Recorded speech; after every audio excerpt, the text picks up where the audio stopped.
Hello, my name is Cheryl Meyer, otherwise known as Cheryl M. Health Muse, and I am a health coach. I want to welcome you to my podcast, It Feels Good to Feel Good, Future-Proof Your Health. This is a weekly show that will share lifestyle changes that you can make to support your health yourself. Why do I want to share this information with you?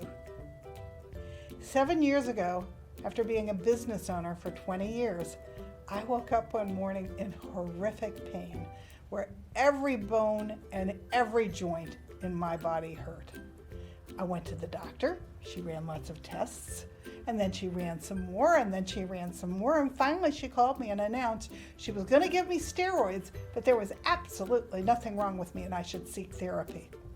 I knew something was wrong, I hurt. So she told me I would be on steroids for the rest of my life, and I refused that I was going to have a life of pain and pills. So why was I going to take steroids if there was nothing wrong with me? So I dug in and started researching, and I turned my business over to my staff. I found a functional doctor who confirmed that I had autoimmune disease by making a series of significant lifestyle changes that I could do for myself. 5 years later, I had returned to relative health. The best part is that I am now 70, and I feel better now than I did when I was 50. I no longer hurt, which is huge.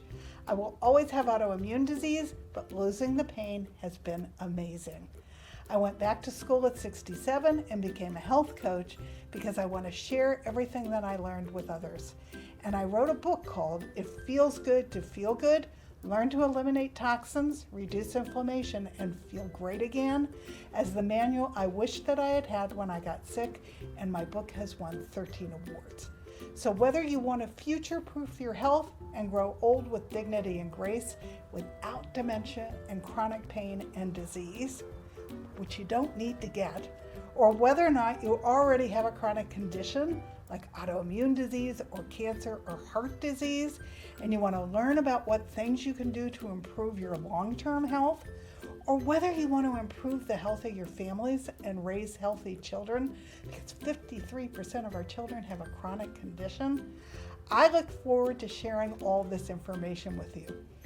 I will tell you, it truly does feel good to feel good, so let's get started. I look forward to having you join me here every week, and I want to give you hope that if you have chronic pain or chronic disease, you can make changes that will improve your health. And if you don't want to go there, you're going to be fine if you listen to the show and put these things into work. I want to give you information so that you can grow old and have a better tomorrow. So thank you for joining me. Let's get started.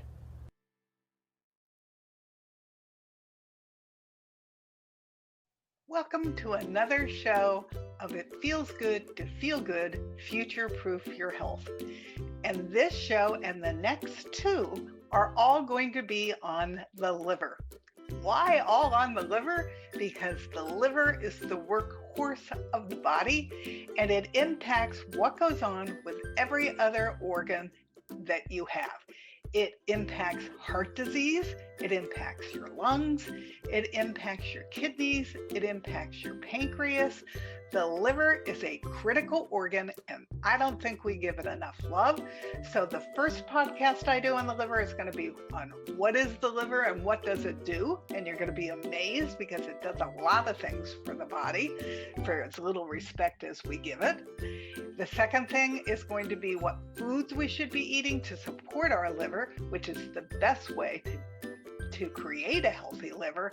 And then the third podcast on the liver is going to be about supplements, what they are and what they do. And you're not going to just take my word for it. You're going to do your own research, and then you're going to talk to your medical provider to make sure that the supplements I'm recommending that I'm taking, which is what I'm going to discuss, won't interact poorly with anything else that you're doing. If you're on medication for your liver, talk to your doctor about if you did the things that I'm going to talk about in these 3 podcasts, could you wean off of the medication? because as you'll discover, medication is one of the problems that makes the liver slow down and get diseased. So we want to take as little medication as we can get away with, and we want to take holistic approaches to everything if we can. But if you're under a doctor's care, you follow his directions and you wean yourself off of these things with his blessing. I currently am working with someone who has a fatty liver. She did not want to go on the medication, so the doctor gave her a year, and we just got back our first report, and she has made huge strides towards having a healthier liver. So we're continuing on with the work that we're doing to bring her liver back to health. You can do that too. So let me start with what the liver does and why it's important and how many people have the diseases of the liver. Then the second podcast is going to be about the food, and the third podcast is going to be about supplements. Okay. It's a lot of information, and it's going to be over the course of a little bit more than 3 hours, but I hope you'll all listen to it because I am putting this much research and this much time into talking about the liver because it's important. And why is it important to me? Well, a year ago, I discovered I have a fatty liver. And I wasn't surprised because of two things that have happened in my life. The first one is I had mononucleosis in my late 20s, and I got it so bad, I turned jaundice, and my liver function has never been the same since. And I didn't eat well until I got autoimmune disease in my mid 60s. So, not surprised that I had a fatty liver. The second thing is that I was allergic to aspirin. So as a child, the only thing that was available for me for a cold or for the flu or for pain was cherry flavored liquid acetaminophen, children's Tylenol. When I was 18, they came out with it in a pill form. Hallelujah. I now had something to take for headaches and body pains and yada yada yada. And so that was the pill I took my whole life. I couldn't take aspirin or ibuprofen. But I also took it with alcohol, and I took too much of it. And they now know that Tylenol or acetaminophen, which is not just in a standalone pill, by the way, it's in all kinds of cold medication and cough medication, and it's in all kinds of things. And we're taking them all, and we're getting way too much acetaminophen in our bodies. And it's far more dangerous for the liver than they ever realized. And so, yep, it impacted my liver. So my liver's been unhappy for a long time. And so I started doing this research because I wanted to understand my liver, and I wanted to understand what I could do to help the health of my liver. And I think it's important that as your health coach in your friendly neighborhood muse, I want to inspire you to take care of this extremely important organ. So let's get started. Over 100 million people in America have a fatty liver. That's a pretty frightening statistic. 140 million have autoimmune disease, and of those, 100 million have a fatty liver. And children have doubled with fatty liver disease in the last 20 years. And you know I'm concerned about our kids because over 50% of them have a chronic illness, which is frankly unacceptable. So we'll talk about that as we go through this too. So if you're a mom or if you just care about your health and the health of your family, this is very important information. So please listen to it. Liver disease and liver failure becomes as the result of scar tissue forming so that the liver can no longer function. There are many different forms of liver disease and damage. According to the American Liver Foundation, 10% of Americans have a fatty liver. 10%. That's a lot, making it one of the top 10 causes of disease in the United States alone. Globally, liver disease is a major cause of illness and death, and it doesn't have to be that way. The liver regenerates. So if you start to put healthy habits into place, you can impact the health of your liver. So it's important that you pay attention and you do these things. The diseases that it gets are Hep C, Hep B, non-alcoholic fatty liver disease, and alcoholic liver disease. The liver is what I call the workhorse of the body. It's one of the hardest working organs that we have, and you're going to be blown away by how much it does for you. The liver works tirelessly to detoxify our blood, to produce the bile needed to digest fat, to break down hormones, to store essential vitamins and minerals like iron. And if you haven't been eating a plant-based diet or or meats that eat their species specific diet, then you need to be getting regular exercise and making sure that you limit your alcohol and toxins, then you probably have a fatty liver too. And not everybody who has it knows it. I didn't know it until I got a ultrasound for something else, and they came back and went, "Woo, you've got a fatty liver," which actually wasn't a surprise to me. I ate poorly for a large portion of my life. Today, we're faced with so many environmental toxins occurring in our homes, our places of work, and our food supply. So it's essential for general health and well-being to keep our livers in functioning order. Now, it's also important that you find out where the toxins are. That's why I wrote my book, It Feels Good to Feel Good, Learn to Eliminate Toxins, Reduce Inflammation, and Feel Great Again, because the toxins were everywhere when I started to research. By eliminating hundreds of them, I actually returned to a place where I no longer have pain from my autoimmune disease. I still have autoimmune disease. I still have a fatty liver, which I'm working on, but I can impact that with the lifestyle habits that I have adopted. Buy my book. I give you a running start for where the toxins are. I was shocked. And if you buy my book, write to me. I'll send you the workbook that goes with it because you can write down where you find them when you're reading my book. And when you run out of that old icky toxic item is when you replace it. And you go to a binder that you've put all these sheets in and you look up what you're going to replace each item with once you need to buy something new, and it's right there at your fingertips. So get started eliminating toxins now. I believe that toxins are the reason that our healthcare system is broken because there are so many toxins in our world that our bodies can't keep up with it. And the body really wants to heal until it can't. When we get too many toxins in our body, we can't keep up. So that's what this is all about. There are more than 100 types of different kinds of liver diseases, including fatty liver syndrome, jaundice, genetic disorders, various viruses like Hep A, Hep B, Hep C. There's even a Hep E. And liver disease is caused by a wide range of factors, many of which are lifestyle related, including poor diet, no more standard American diet of fast food and processed food. Your liver is unhappy eating them, including too much alcohol, drug use, including pharmaceuticals and over-the-counter drugs, drinking too much alcohol, drug use, obesity, infections, and then environmental pollutants. It's the liver's responsibility to process nutrients absorbed by the intestines so that they're efficiently absorbed.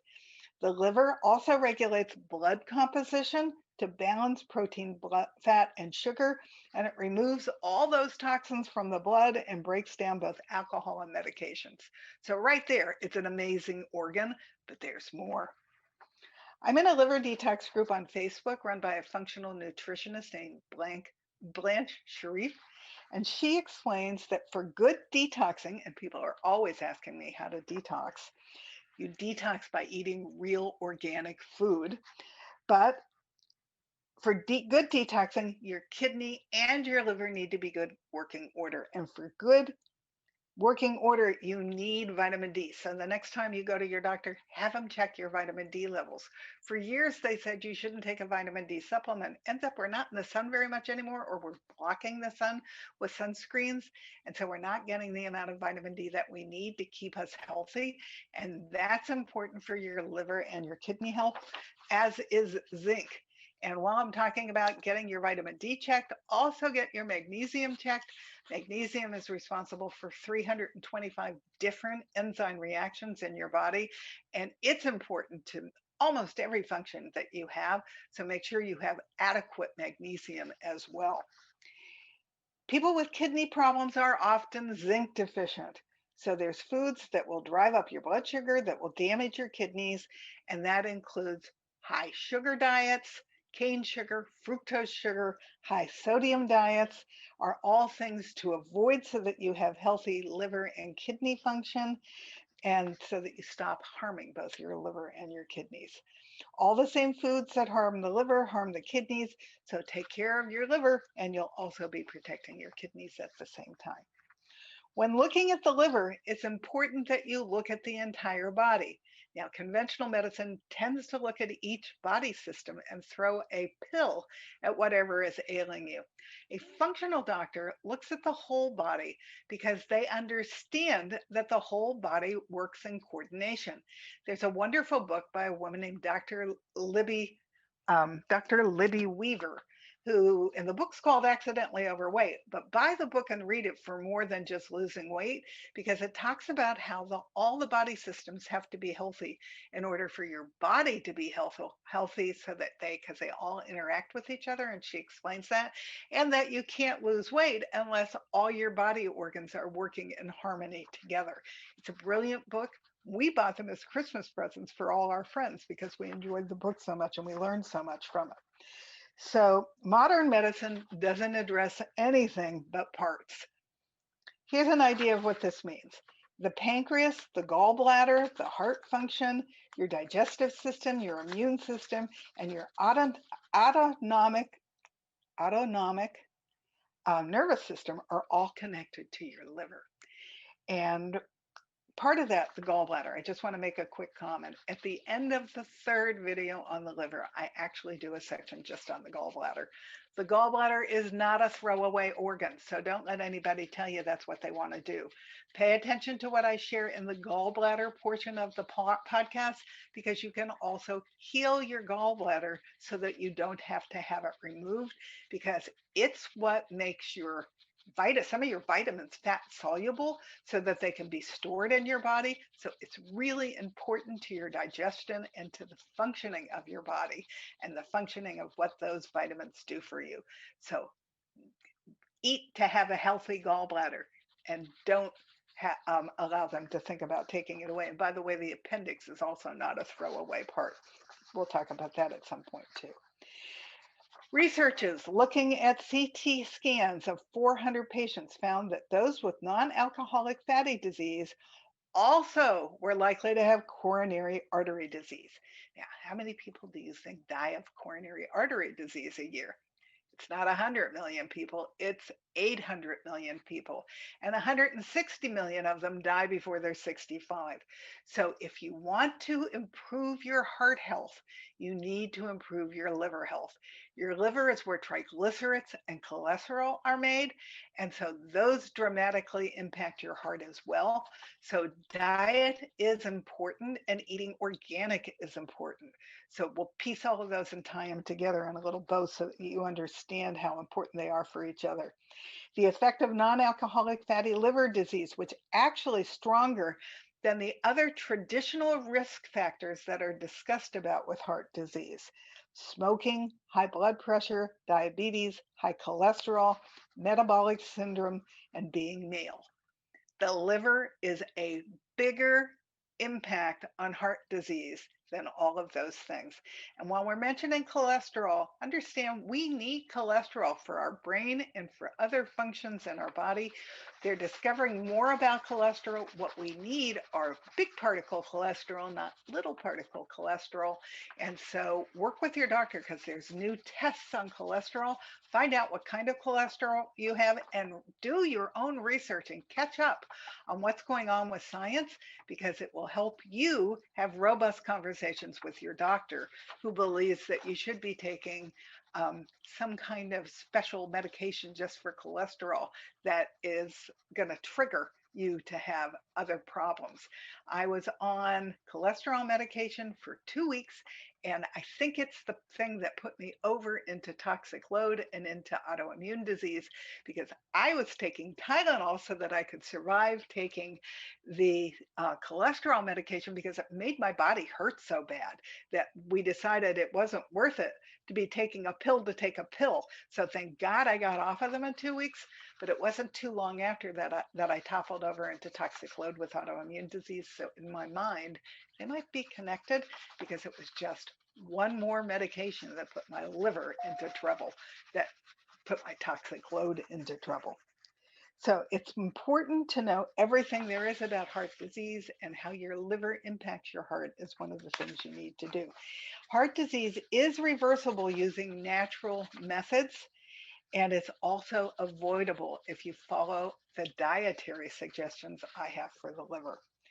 Clinically, it's been shown that working on the liver can improve your heart health and your heart symptoms, and it's a critical piece in healing not only the heart, but the thyroid, the kidneys, and autoimmune. The liver is tied to autoimmune because if the liver detox pathways get overloaded, it causes the immune system to become hyperstimulated. Remember, I talked about leaky gut and how things leak into your blood and your body does what it's supposed to do and screams attack and it goes after them. Well, when it goes into your blood, the place that it goes is over to your liver, and that's where it's screaming attack. So it's important that you understand how all this works and how the toxins all impact your body, your liver, your kidneys, your heart, everything. So, the hyperstimulated immune system causes excessive inflammatory chemicals and antibodies, which then attack the body's own systems and cells. This is what an autoimmune reaction is. And remember when we talked about it under leaky gut, it also is the thing that then triggers your body to attack where you're weak. So it mimics other body tissue in your body.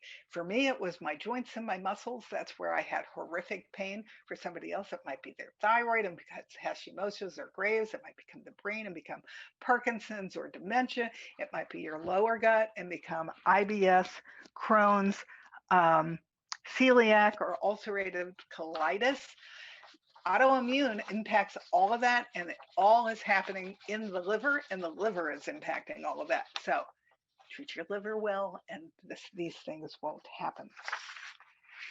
And you want to have a strong immune system, and treating your liver with extra special care will help you do that, because I don't think that Corona 19 is the last thing that's going to be coming at us as a super virus. So start building your immune system now by eating organic and eating the right food. If you need help in terms of how to afford eating organic, I have a whole chapter on 30 ways to save on food in my second book. But I also want you to think about, where are you spending your money now, and where could you save money so that you have money to spend on organic? If you don't have money to buy everything organic, at least look up the Dirty Dozen, Clean 15, and if it's on the dirty side, buy those things organic. And you can do that by not stopping for coffee every morning on your way to work. Make organic coffee at home. Coffee is a very dirty crop, and you don't need the toxins from your coffee going into your body either. And that's a great way to save money, because you can make your own and take it with you. And frankly, it's more delicious. I buy Moringa, and I buy Cubana, and I buy organic, and it is absolutely delicious. And he's trying to protect the environment and the health of his growers, as well as the little towns that they live in. So I approve of his mission, and I love his coffee. Okay, so let's calm down and avoid and reverse chronic conditions. And let's talk about it. Let's start with, what does the liver do? The liver is the largest organ in the human body, and it sits on the upper right side of the belly, sits right here, and it connects to the gallbladder directly. It's involved in dozens of body functions, including it removes all the toxins from the body by cleaning the blood. It converts nutrients from foods. It produces bile. It converts fat, and it stores glucose. It processes nutrients absorbed by the intestines so that they are efficiently absorbed. It filters blood coming from the digestive tract. It's involved in storing blood and making blood clotting possible, and breaking down damaged blood cells so that they can be eliminated. It's dissecting and converting nutrients available in foods once they reach the digestive system. So, for example, the liver helps to metabolize proteins by changing amino acids so that they can be used for energy or used to make carbohydrates or fats. It breaks down nutrients, it stores nutrients, and it helps to spread nutrients throughout the body via the bloodstream, keeping the amount of nutrients in the blood supply at optimal levels. It produces amino acids. It transforms toxins and eliminates oxidative stress. What causes cancer? oxidative stress so the liver can keep you from getting cancer as well. This way, the way the liver achieves all of this is by producing the antioxidant glutathione. Glutathione detoxifies the body and defends against disease, and the chemicals in the food, water, air, makeup, furniture, clothing, and cleaning supplies, and then food deplete your supply of glutathione. The other thing that directly impacts glutathione is glyphosate or Roundup, which is what's being sprayed on our conventional crops. Another good reason to eat organic. We need enough glutathione for the detoxification of benzene, heavy metals, including mercury, cadmium, and lead, and BPA. BPA is that lining on the inside of cans that's also a hormone disruptor. So your liver tries to get rid of those chemicals from your body. Where there's increased exposure to environmental chemicals, the levels of glutathione synthesis decrease. Foods you need are ones that are high in amino acids that contain sulfur, which help boost glutathione levels. The best ones are grass-fed beef, which there's a new study that also shows that they give you the phytonutrients you need just like you're eating organic plant, leafy green and other color rainbow vegetables. The best ones are grass-fed beef, garlic, broccoli, asparagus, and avocados. Eliminating toxic waste that's left behind once the food is broken down is part of the function of the liver. Removing toxins from the bloodstream, including bilirubin, ammonia, and others. It neutralizes toxins and detoxifies along with the kidneys and the colon. Now, remember, you only have three pathways for toxins to get out of your body. They go in and out of your skin, so that's one pathway to get rid of toxins. They go through your liver and then either out your kidneys or out your colon. And those are your second and your third pathways to getting rid of toxins. Regulating blood composition to balance protein, fat, and sugar. It balances your blood sugar. So if you're a diabetic, taking really good care of your liver is even more important. It helps you make new blood. It regulates blood pressure. It destroys old red blood cells. If you get an A1 test, you know that you're taking the average of 1 month, 2 months, 3 months, and 4 month blood cells because 1 month old cells are brand new. 2 month old cells are medium old, 3 month old cells are getting ready to die, and 4 month old cells are dying, and the liver is the one responsible to get rid of them. So when you're taking an A1 test, you're getting the average of the sugar and the insulin level in all your blood cells at once before they start to die and a new batch comes in. They produce essential chemicals to help your blood to clot properly. They produce essential proteins and cholesterol. They store minerals, iron, and vitamin A. They fight infection. There's where I want you to boost your immune system by taking good care of your liver. And they store certain vitamins and minerals so that your body has them when they're needed. They help produce hormones. They also ditch old hormones or excess hormones out of your body. They support thyroid health, and they break down and metabolize alcohol and medications. Your liver is the first pass for medication. It scrutinizes medications before they gain access to the body. That's a direct quote from Carlos Garcia. He's an MD who specializes in liver health. The liver is responsible for sorting through the chemicals in your bloodstream, including those you intentionally ingest from prescriptive or over-the-counter medication. Many medications are overprescribed or taken incorrectly or mixed with the wrong things. So if you do take medications regularly, learn how they impact your liver and carefully follow your dosing instructions and talk to your doctor to find out if there's any natural remedies that you could turn to instead. And own the process. Look up the medications that your doctor's putting you on and understand what the good things are that they're doing and what the downsides are. And then there's also a wonderful book called Drug Muggers by a pharmacist who's also a functional practitioner named Susie Cohen. Drug Muggers talks to you about what drugs take away from your body, causing new problems because you're taking them, like metformin take some things from my body that I need. And so I need to be aware of what's mugging my body from the medications that I'm on because I am diabetic, so that you're aware of that too. And then you can adjust and supplement to take care of your body and those things that the medication is removing. The liver filters and eliminates absorbed substances from the large intestine. And emotionally, I love this from Dr. Carlos Garcia, it is where we deposit anger. So if you have an anger management problem, you're impacting the health of your liver. The liver is what helps your body to detoxify, and it produces bile. More, it breaks down and removes excess hormones.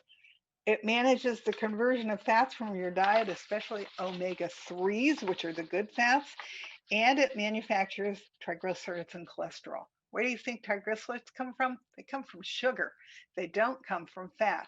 So make sure you really need to detox off the sugar. And I'm going to start running a sugar detox a couple times a year.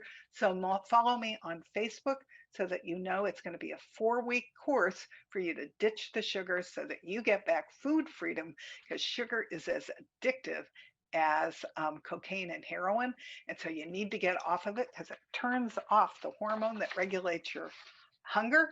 And until you get rid of the sugar addiction, you're going to have a really hard time maintaining a healthy weight. Taking carbohydrates that you consume and turns them into glucose, which is a form of energy to be used for later use. And it interacts, like I said before, with all your other organs, like your gallbladder, your stomach, your spleen. It receives digested particles or toxins and decides what to do with them. It circulates them around through the blood, and then it eliminates them before they can cause damage to your body. Wow, that's a lot. That's what your liver does for you. Are you beginning to understand why I say it's the workhorse and why you need to give it extra special love? You don't need a fatty liver. You don't need any of the HEPs. You need to have a healthy liver because it does a whole lot for your body and for your health. Now, an improved liver function can do the following for you. It increases your energy. It gives you clear skin. Remember, I did a podcast on skin problems are an inside job. It gives you more regular menstrual cycle and reduced PMS. It gives you fewer infections and stronger immunity. It gives you fresher breath and oral health. I'm going to come back to that one. It gives you freedom from sinus pain. It gives you less digestive complaints and more regularity. And it gives you a positive mood and a sharper mind. Let's go back to fresher breath. By eliminating all those toxins from my body, I used to have a horrible problem with body odor, and now I have none. I was realizing when I showered the other day, I no longer even use deodorant half the time because my body just doesn't smell and my breath is sweet. So those are all functions of the liver, and I don't have all the high toxicity anymore. So my body is not smelling a lot anymore. When I do get a little bit of body odor, it makes me stop and wonder, what did I have in my life that was toxic that entered my body so that I can clean it up and purge it quickly? What does it really mean to detoxify? We're constantly bombarded and constantly surrounded with chemicals in our environment. Some of these chemicals are natural and healthy. One of the chapters in my second book is about forest bathing. I loved learning about trees. I'm actually quite fascinated with trees. Well, you need to get in the forest as often as possible, because trees, when you're in the middle of the forest, release chemicals that are good for you. They're not releasing them for you, they're releasing them for all their little children that are around them and for the other species, similar trees in their area. But those chemicals are so potent, they've even been known to impact the body with cancer. So um, you need to um, be able to get into the forest so that you have good liver function and that some of the chemicals are healthy for you. And the ones from the forest definitely are. But a lot of the things that we use are not healthy for us, including that stuff we spray to take the smells out of our environment. It's toxic. Perfumes are toxic. Smells are toxic. Air fresheners are toxic. All the smells in our cleaning supplies are toxic. So if it smells, it's not good for you. And so start to get rid of it. Essential oils sometimes are toxic and sometimes are not.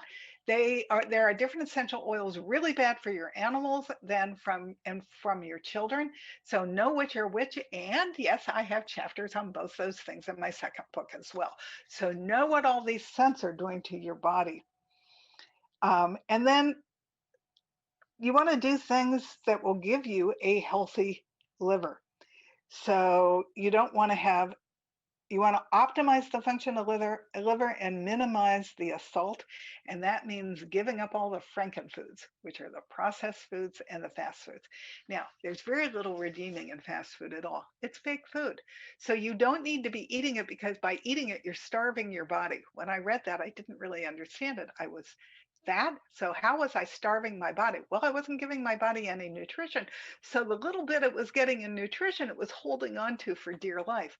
Processed food, if you don't know what that chemical is when you read the box, including stuff like natural flavors, which is usually MSG, which I bet you know is not good for you. So they hide it under 39 other different names. If you don't know what that thing is, then don't buy it. Put it back on the shelf. You don't need it in your body, and your body doesn't know what it is either. So what you put into your body is super important, and you don't need frankenfood. And then you also don't need some foods that you're told deceptively are good for you, like milk. You don't need milk for your bones, because what it's doing is it's not giving calcium to your bones. It's robbing your bones of calcium, because milk is acidic, and your body's going to protect your kidneys. And so it's going to steal the calcium from your bones to protect your kidneys if you're drinking milk. So if you're going to drink milk, there's a couple of rules. It should be raw milk, it should be organic milk, and it should be full fat milk. If you're drinking non-fat or low fat, they're getting the best part of the milk and you're getting the crud. So make sure, if you really want to have milk and you really want to have cheese, you're using full fat and you're using organic. Or if you're going to eat cheese, you want it to be French cheese so it doesn't have all the hormones and the crud in it. Okay. So we're faced with environmental toxins that are in our homes, our place of work, and our food supply, and it's essential for our general health and our well-being to ditch them so that we have good liver health. Your liver does as well as it can with all the crud you put into it until it can't. You need a healthy liver to combat toxic junk and chemicals, and it means your body stays healthy, you don't get sick, and you have plenty of energy. Okay, medications. Limit your toxic exposure. We come in contact daily with all forms of toxins through the air we breathe, the foods we eat, and the products we use. So it's best to avoid breathing in and touching toxins, especially by limiting the amount of chemical household cleaning and beauty products we use. They're not regulated, and they don't even tell people like EWG what's in them, because they're proprietary and they're lousy for you. So whenever possible, start at the bottom of the ingredient level with your cosmetics or your cleaning supplies and work up until you find something toxic, and then put it away. Put it into a big bin and get it out of your house, because it's off-gassing and you don't need that in your house. And then find things that are lower toxic. There are a lot of organic chemicals, organic cosmetics out there now. When I started doing this, there weren't. And for cleaning supplies, my favorite is Branch Basics, which is EWG, who studies the toxicity of all these products. It's a 0 to a 1. Wow, they're plant enzymes that clean better than any of those toxic cleaning supplies in your house. I love Branch Basics. I fell in love with it first because I eat a lot of eggs, organic eggs, free run eggs, eggs that eat their species specific, chickens that eat their species specific diet of berries and grass and bugs. But I still, when I eat them, it gets stuck on the plate, and I hate that. I put Branch Basic on it. It eats it away in 5 minutes and slides off the plate. I use Branch Basics to clean my counters, to do my laundry, to clean my kitchen floors, and to clean my toilets. I have kitties who sometimes drink from the toilet. I don't want them drinking toxic chemicals that are left behind as residuals, so I use Branch Basics to clean my toilets. And I don't want my children crawling around or picking stuff off the floor that's got toxins in them. They're bad for all all of us. They're bad for the entire family and they're bad for your fur babies. So know what you're using. Um, it's important. And I have a blog on my website about what to use to clean for COVID when your kids go back to school.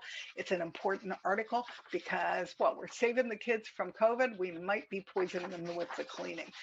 The best things to clean with are hot soapy water and Branch Basics, but you can also use things like hydrogen peroxide and white vinegar separately. You do one and then you do the other, and all of those things will kill the COVID without killing your child. So beauty products, they're not regulated either. Make sure you know what you're using and that they're safe. There's a couple of apps that will tell you what's safe, but EWG has a whole section devoted to safe cosmetics. So get familiar with the EWG site and look your products up. If they're not in EWG, the ingredients are in there. So again, start at the bottom until you hit something really toxic and bam, that means you don't use it and you find something that's lower in toxins. So where there are toxins, they all go through the liver. If the liver can't make them water soluble and help them exit the body, it makes the decision to send them out to the liver to be stored in our fat and in our bones. So those extra toxins take up residence. One of the things that your liver does that with is glyphosate, which is Roundup, and other chemicals from factory farming. Another good reason to be eating organic. And so you need to find a place in your budget where you can afford organic. And if you're not eating out all the time and you're not buying processed food all the time, although it can be cheaper in the long run, it's way more expensive because it's going to make you sick. It's going to give you chronic illness, it's going to give you inflammation, and it's going to give you disease. So it's better to clean it up front and get rid of those things. Pesticides are fat-soluble toxins, so they get stored in the liver. It's almost virtually impossible to completely avoid pesticide exposure, so knowing how to remove the pesticides and mitigate their effects is vital. Toxins tend to collect in the fat and the tissues around your liver, and so you need to buy organic whenever possible to reduce your pesticide exposure. These are the other things that get stored in your fat and your bones: food, GMOs, food additives and preservatives, food-like products like fast food. It's not real, it's food-like products, synthetic chemicals that are in your processed food, the lining in cans, which are endocrine disruptors, conventional meat. They put hormones, they put antibiotics, they put all kinds of GMO feed into your animal. So he's loaded with all kinds of icky things. And whatever your animal eats is what you eat. So it's important not to eat that. Omega-6 oils are mostly genetically modified now. So all your vegetable oils that they used to tell us were good for us are really terrible for us. Soy oil, corn oil, all the vegetable oils, you need to ditch them. What you need to be using instead, including canola oil, by the way, it's not good for you. It's genetically modified, which means it has glyphosate or Bt toxin in it. I have a whole podcast about that if you want to learn the difference between those things. So what do you need is our omega-3s, olive oil, but don't cook with it because it has a low burn point, avocado oil, ghee, coconut oil, grapeseed oil. Those are all good choices for oils and good for your body. And you also need fatty fish that's wild, like salmon. It's also really good for you. And you're going to say, but wild caught salmon is too expensive. You don't need to be eating huge portions of wild caught fish or your grass fed or species specific meat because you're only going to eat a small amount. You don't need the huge slab of protein on your plate. Your plate should be 75% organic vegetables, mostly leafy green and a little bit starchy vegetables. So mostly you need to be eating all the leafy greens, and hark, they're also really good for your liver. So it's a double whammy. Your cosmetics are toxic, your cleaning supplies are toxic, all your fragrances, including your perfume, and all your air fresheners are toxic. There's all kinds of toxins in your water. Get a water report from your city, find out what's in there, or have your well checked. The first thing we did was buy just a filter system for our kitchen sink, and that was the water we drank and the water we cooked with. And then we bought stainless steel bottles that we put water into, so we no longer buy plastic water bottles, which you're paying 1,200 times more for the water in them, and they have healthy doses of toxics in them because that plastic is leaching into the water and it's releasing little microbes of plastic into the water, so it's poisoning you. So carry your own water and buy bigger jugs that are stainless to carry in your car so that you can refill your bottles when you need more. I no longer drink from plastic unless I'm flying on a trip. So ditch all that stuff. Your body doesn't need it. And remember, it's about toxic load. So every toxin you eliminate, you are one step closer to health. And then the lack of sleep causes toxic, and that impacts your liver. Toxic stress impacts your liver. So I have a little stress book. I also have a chapter in both my books on how to eliminate stress, doing breathing exercise and little 3-minute exercises. Those are important so that you let the top off before it crosses over into toxic. And you need over 7 hours of continuous sleep a night. I have a really hard time with that one because the older I get, the less I can sleep the full 7 hours. But I'm working on it because I know it's important. And then the last thing that, 2 more things impact the liver. Toxic relationships and anger lives in the liver. So if you're having an anger management problem, it's impacting your liver and slowing down the function of your liver. And then added nitrates and nitrites, which are found in convenience food, fast foods, and lunch meats, are linked to serious health conditions. The only lunch meats I eat are Applegate Organic because he wanted to make sure that he was creating something really healthy for the body and not all of those things that you buy that have the nitrates and the nitrites in them that are not good for you. So let's talk about liver disease symptoms, signs, and types. As I said, 100 million people have fatty liver in one way or another. So let's talk about the root causes.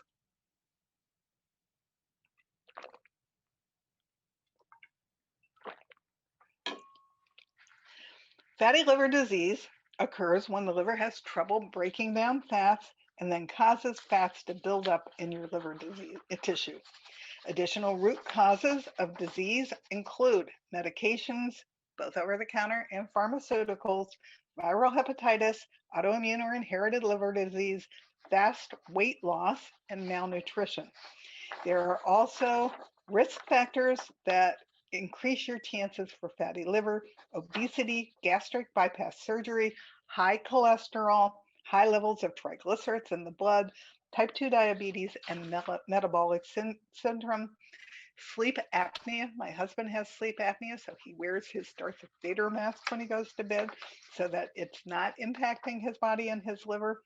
Polycystic ovary syndrome, underactive thyroid, underactive pituitary gland, and then a 2006 review shows that it is extremely common in people with undergoing bariatric surgery, from 84 to 96%. It also noted that the disease seems most common amongst men, but increases with older age and with menopause in women.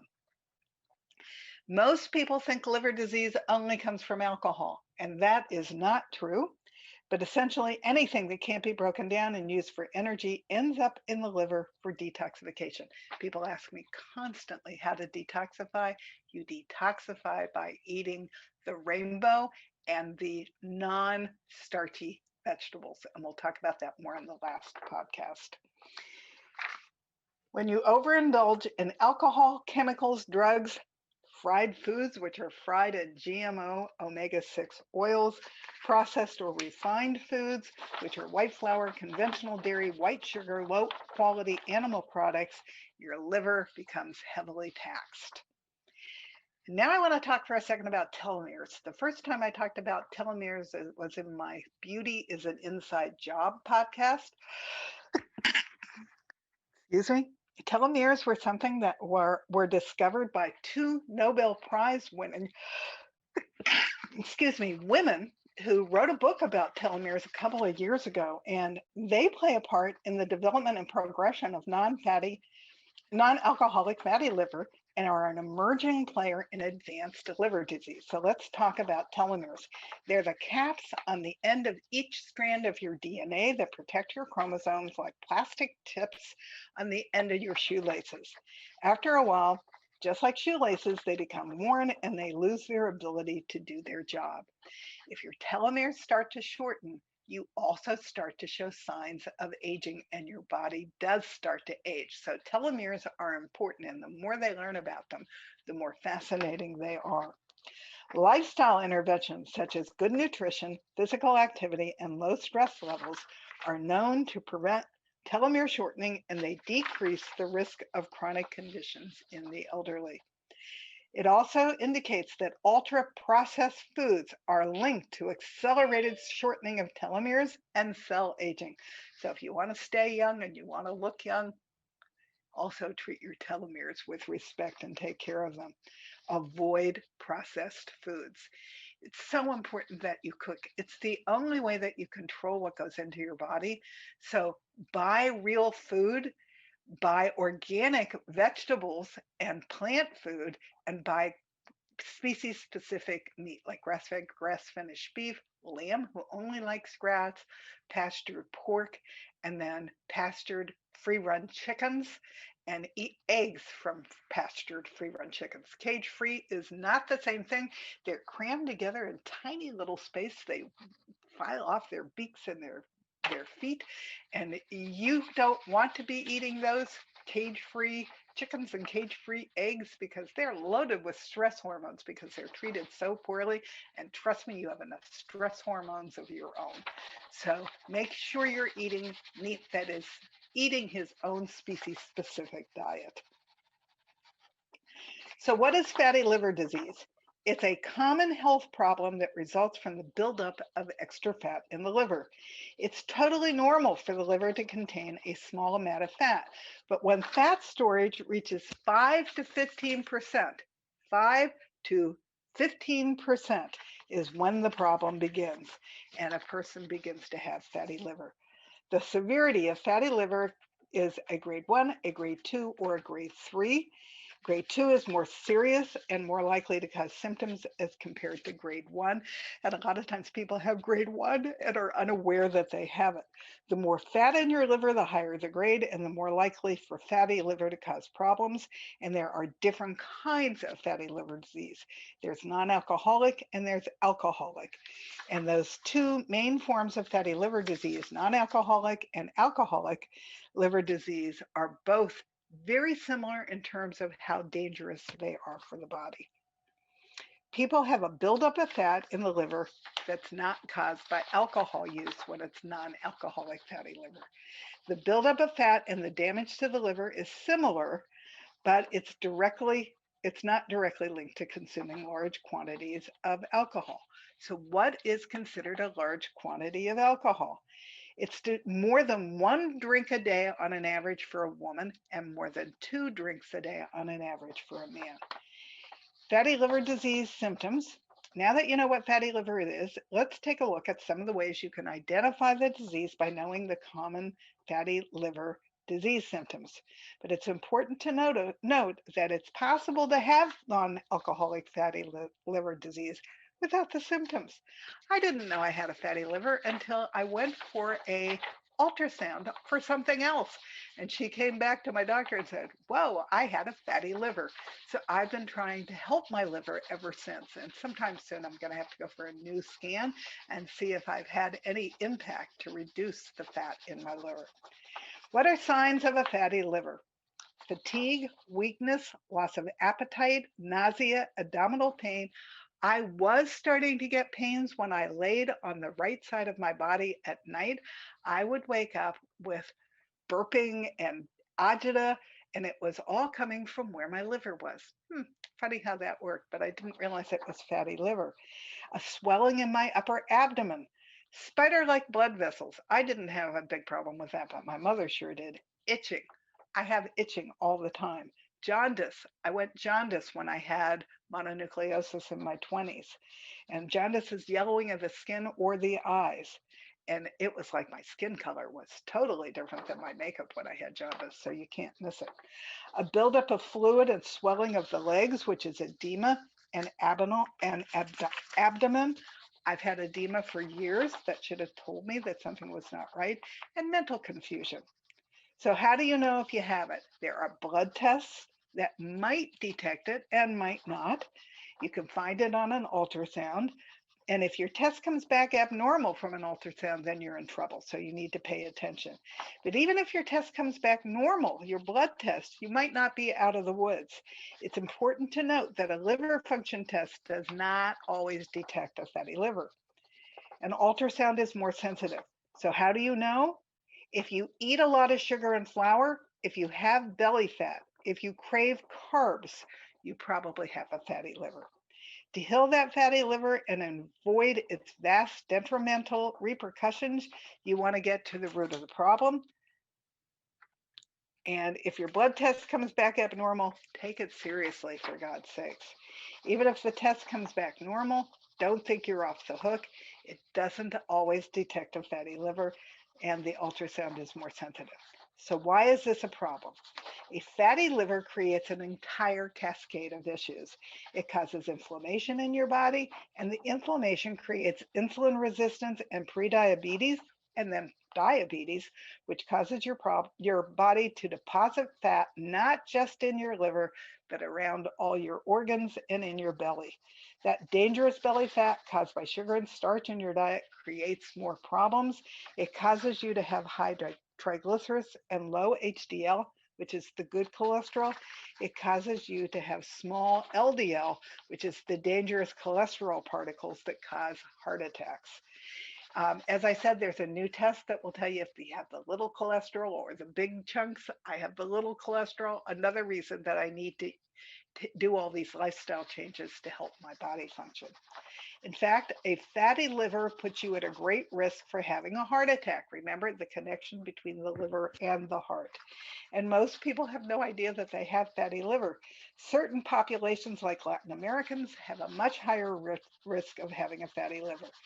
When you have a fatty liver, you need to think about the damage that it's causing. You don't want to end up with a liver transplant. You don't want to end up needing to be on medications to fix the complications of a fatty liver, like high blood pressure, diabetes, heart disease, and abnormal cholesterol and high triglycerides. You want to get to the root of the problem.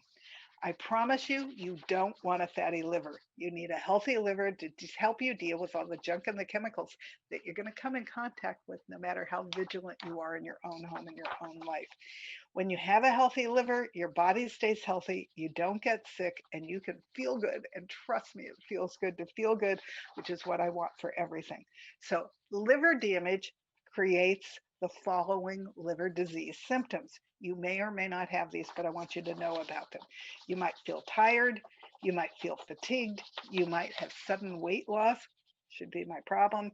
You might have loss of appetite. You might have weakness. You might have nausea. You might have confusion.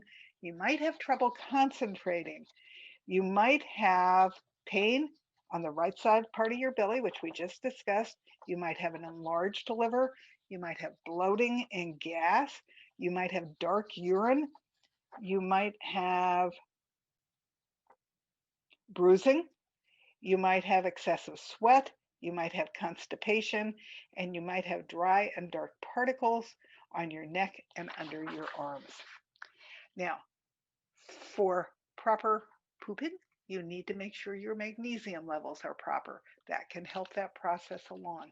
But if you have fatty liver disease, you might have a problem being regular.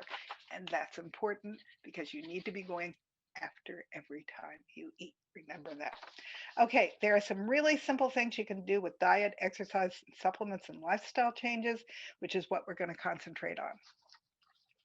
Start to trade out the items that you use in your home for lower toxic items. The easiest way to do that is to start with my book. I share how I researched, what I found, and what I replaced it with. And then you're going to write to me. I'm going to send you the workbook. You're going to write it all down, and you're going to replace each toxic item as you run out of it for the item you wrote down in the workbook.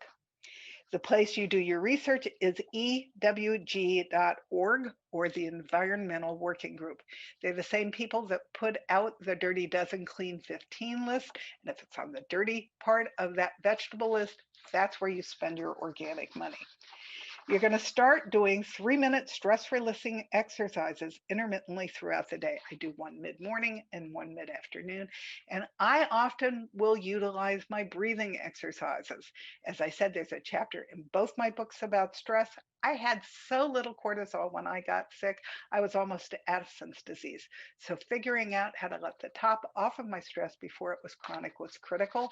And so I came up with all these little exercises you can choose from that will bring you back to a normal stress level, which is important. Okay, this one is big. The most important change you can make to your diet is to stop drinking pop or soda. Both the ones with sugar and the ones with fake sugars are wreaking horrible havoc on your liver. What are you going to do to replace it? You're going to buy big glass half-gallon bottles and you're going to fill them up with the filtered water from your kitchen sink, and you're going to stuff it with things like organic frozen fruit and a little bit of stevia, and that's what you're going to drink from all day. It's delicious. It's much better tasting than soda pop, and it's much better for your body. You're getting nutrients from the berries, and you're getting good, clean water to hydrate your body, which the pop or the sodas are not. You're going to cut out all the high fructose corn syrup and all of the cane syrup, which comes from beets, which is genetically modified. They're not good for your liver, they're not good for your body, and you're going to find a way to detox off of sugar so that it no longer has a hold on you like you're a drug addict. You can take my detox course, or you can take somebody else's, or you can research it on your own, but you need to break your addiction to sugar, and then it's much easier to follow the rest of this. And sugar is in all kinds of places, so start learning to read labels. 4 grams of sugar equals 1 teaspoon. So how much do you think is in a 12-ounce soda? 20 grams. There's also 20, or I think it's 12 grams, 12 teaspoons. You need to make sure that you get off the soda and off of fruit juice, because it's also loaded with sugar without the fiber to slow it down. So it's addicting for you too. So if you want fruit, and I recommend you eat fruit because it's good for you, eat it with its fiber. Eat apples, eat berries, and then sporadically eat the other vegetables, the other fruits, because they're good for you. And eat grapefruit, because grapefruit is really good for your liver. Remember, there is sugar in salad dressings and ketchup and tomato sauces. Um, Tomato sauce can have more sugar in it than a serving of Oreo cookies. Get rid of all that high fructose corn syrup from your diet, 100%, no exceptions. It's killing you, so get rid of it. And one of the reasons to get rid of processed food is they're loaded with all these things, so get rid of them. Reduce or eliminate starch. Get rid of white processed flour. Even whole grain flours can be a problem. It's common to find too many of these starchy foods in the SAD, standard American diet, and all of those things promote a fatty liver. You will not be surprised to find out it's not fat that causes a fatty liver, it's sugar.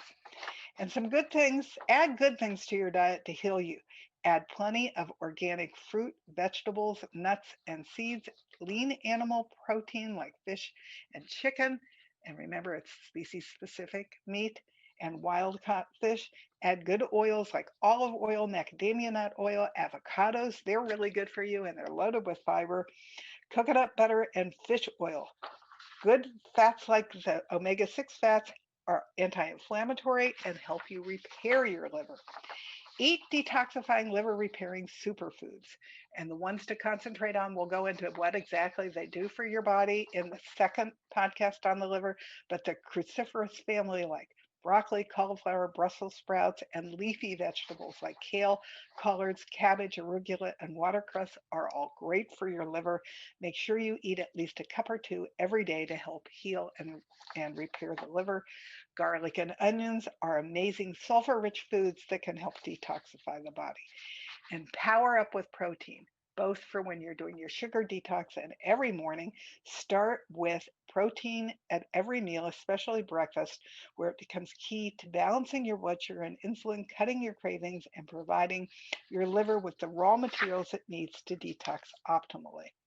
A serving size is just 4 ounces, so you don't have to have a huge amount. So make that the great equalizer to the expense of that huge chunk of meat you used to put on your plate to the little 4 ounces that will give your body the amino acids that it needs from the protein that you're eating. Improve your metabolism by moving, exercise. This is a fabulous way to improve your insulin resistance and reduce your fatty liver. And then supplement intelligently. The whole third podcast in this series is going to be on supplementation. And I'm going to share with you what supplements I use to help my liver. And then you're going to talk to your doctor to see if you can be using the same ones. Again, sadly, most people have no idea that they have a fatty liver. So we're now even seeing 12-year-old boys, especially with fatty livers, because they've guzzled soda for years, and they now also need liver transplants. Terrible. Fructose, the primary sweetener in sodas, is a key player in the ever increasing rates of non-alcoholic fatty liver disease. And then you also have all the kids are being born with heavy toxic load and their little bodies can't handle it. So know what you're eating before you even conceive is going to impact your child. 267 toxins are in the umbilical cord when the child is born. So he's starting off with a heavy toxic load right from the beginning.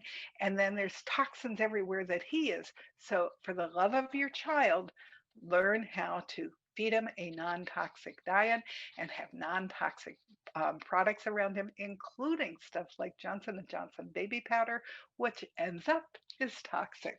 So research everything before you go near your child with it. And doctors then prescribe numerous medications to alleviate all the things that are being caused by all the toxins. So make sure you're aware of what the medications themselves are doing for you as well. Sugar, not fat, creates a fatty liver. And unlike carbohydrates and protein, dietary fat does not trigger your pancreas to secrete insulin or stress out your liver. Your body prefers to burn rather than store dietary fat. So unless you combine it with carbs, when you eat the right fats, which are the omega-3s, then you increase your metabolism, stimulate fat burning, and you decrease hunger. To prevent or reverse fatty liver, you want to cut processed carbs and increase healthy fat intake, especially saturated. Yep, saturated fats that are omega-3s from healthy foods like coconut and grass-fed beef. Healthy saturated fats lower inflammation when you eat them as part of a low-carb, high-fiber, omega-3 fatty acid-rich diet. Okay, if the fatty liver gets really sick, then it gets cirrhosis and then it's life-threatening. So we want to catch it before you get there. And drinking large amounts of alcohol is one of the fastest ways to damage or destroy your liver. Combined with prescription over-the-counter medications, cigarettes, and poor diet makes it even more harmful. Okay. Other causes of liver disease: drug overdoses, acetaminophen, Tylenol is really hard on the liver. And so that with your pharmaceuticals, you want to limit them. You want to only take them in the prescribed amounts. You don't want to take too much, and you want to limit it as much as possible. And let's go through what the different hepatitises are because I did not know this. So I think it's important. Hepatitis A is by eating or drinking something that's tainted with fecal matter. It's when people get it from eating food that's been contaminated with the virus. You may not have any symptoms, and yet it's usually self-limiting, and you usually will get better. Hepatitis B, you get from somebody else who's had unprotected sex or taken drugs with shared needles. It's a virus that could be very, very dangerous. I interviewed a woman who cured her Hep B with Mindset, and it's no longer in her body, but it's really hard to get rid of. And surgeons get contaminated by someone else's blood that goes through their gloves. The gloves break and they get a cut, and that's how they get it. And if it lasts longer than 6 months, you're likely to get liver cancer. Hep C comes from infected blood that gets into your blood. You might get it through drugs with shared needles or in connection with HIV. And if you're a healthcare worker, you can get it from an infected needle that accidentally sticks you. The majority of patients with Hep C get it from blood transfusions in hospitals, but a lot of people get it from intravenous drug use. Symptoms may not show up for years, but if for reasons that aren't clear, baby boomers like me are at risk for Hep C and should be tested for it. And then there's one more Hep, and that's hepatitis E, which spreads through poop. So you can catch it if you eat or drink something that's been in contact with the stool of someone who has the virus. So always wash your hands well. We all learned how to wash our hands really well with hot, soapy water to avoid getting Corona 19, and make sure you do that also for the Hep viruses. You can also get Hep E from eating undercooked meat from pigs and deer, and less often from raw shellfish that comes from tainted water. Cancer and tumors. If cancer shows up in your liver, it's most likely because it spread from another part of your body, like your lungs, your colon, or your breast. But a few actually start in your liver. There is a really famous woman named Kris Carr, who discovered she had stage 4 liver cancer in 2006, and she's written a series of books called Crazy Sexy Cancer, which is all about the lifestyle changes she did to control her cancer of the liver, and she's still alive and she is in remission. So it can happen. So if you have liver cancer, I'd strongly recommend you buy her books and you pay attention to what she has to say, and you listen to this podcast again and listen to what I have to say, because together with the lifestyle changes that the two of us are recommending are really good for you. Liver cancer affects women more often than men. Now remember that fatty alcohol liver is more common in men, or alcoholic liver, fatty liver is more common in men, but liver cancer is more common in women, and African Americans more often than whites, and also in Latin American women more than in whites. Bile duct cancer strikes the tubes that run from your liver to your small intestine to carry bile, a fluid that helps you digest food. And this kind of liver affects people over the age of 50, but it's uncommon. And there's also a liver tumor that's not cancerous, but it comes from taking birth control pills for too long. Who would have thunk? And there's a small chance that those tumors could become cancerous as well. Infections, including Epstein-Barr and mononucleosis, are part of the reason why the liver gets unhealthy. Something that makes the liver unique and amazing is its ability to regenerate after it's become damaged. In fact, it's capable of doing this more than any other organ in the body. Tissue that's been scarred or damaged can be replaced with healthy liver tissue grows and takes its place. This occurs with the help of growth factors, keratins, and matrix remodeling. In extreme cases, even if only 25% of the liver remains, regeneration can still happen. The body's really an amazing thing. When the liver becomes so badly scarred that healthy cells can no longer grow back, then you have liver failure. If someone undergoes a living donor transplant, a portion of a donor's liver replaces the patient's diseased liver and regenerates and grows back to full size. When somebody undergoes a living donor transplant, a portion of that can cure your alcoholic liver disease.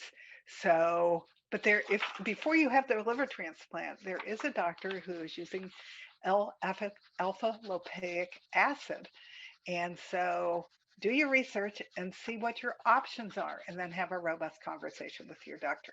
You can take our alpha lopaic acid on your own, and it will help to healthy your liver, but you should not be taking it in the huge amounts that this doctor is recommending and having wonderful success healing really diseased livers with. Cirrhosis is when the scar tissue replaces the healthy cells in the liver and results in long-term damage that leads to permanent scarring. Okay, acute liver failure causes: genetically modified Bt insecticidal corn, alters biochemistry, which causes liver damage in animal studies. And the only difference in GM corn versus non-GM corn is the genetic modification. So the effects seen in the GM fed rats was due to the genetically modified process and not other factors. So that's a reason to avoid genetically modified foods. I have a card on my website that talks about all the foods that have been in part by category genetically modified. So be aware of what they are. Soy is 93% genetically modified. Canola is almost all genetically modified. You don't want Bt toxin in you, or you don't want it heavily sprayed with Roundup. Now that we know that Roundup causes cancer, and we know that Monsanto has known that for 20 years. So stay away from GMOs. They're not good for you. Buy things that say they are GMO free. If you're going to be eating foods that have things in them, there's an actual label. Look it up so that you can identify which things are genetically modified free and which things are genetically modified. And then there is Tylenol or acetaminophen overdose, which is because it's in all kinds of things. It's in cold medications. We're taking it for pain. We're taking it with alcohol, which is really god awful. I did for years, and so my liver is yelling at me for it. So it is known as one of the leading pain relievers. It's in every medicine cabinet right next to ibuprofen, which is really hard on your stomach, by the way. It's in heart drugs and hormones and other drugs. And so you want to make sure that, and frankly, don't take it. I stopped taking it. I use curcumin. It works as well or better. And I'm much happier taking the curcumin because it's the gift that gives good things to my body and not the thing that's causing my liver problems. Antibiotics cause trouble to the liver. Antidepressants cause trouble to the liver. Antifungal drugs cause trouble for the liver. Antipsychotic drugs and acid reflux medication all cause trouble for the liver. So beware, know what you're taking, research it, and understand how it's going to impact your body. All medications give something good and take it something away. So I'm trying to avoid as much medication as possible. These are my final thoughts on the liver. Liver failure occurs when the liver stops working the way that it should and it simply can't catch up. This causes toxins to start to build up in the body and it can be deadly if it's not treated. So my next podcast in the It Feels Good to Feel Good part of my podcast will be on foods that you can eat to support your liver. So now you understand why the liver is so important and all the many things that your liver does for your body and how it interacts with everything else in your body. So next we're going to move to foods that you need to be eating to support your liver because those are things that you control and you can control the health of your liver. Thank you for hanging in there for me with all of this. I know it's a long podcast, but I really wanted you to hear all of this because it's important. I want you to give your liver love and respect because it deserves it for what it does for you. So thank you very much. And I hope you come back and follow me and listen to my next podcast on the liver, which will be things that we eat that support it. My next podcast will probably be another Tell Me Your Story podcast, which is an interview of another person who, like me, got sick and then owned it and made lifestyle changes to come back to health. And I do those podcasts to also give you hope. And I'm really loving them because I'm meeting some remarkable people. So I hope you're following my podcast and I hope you'll return next time. Thank you so much. See you again soon. Bye.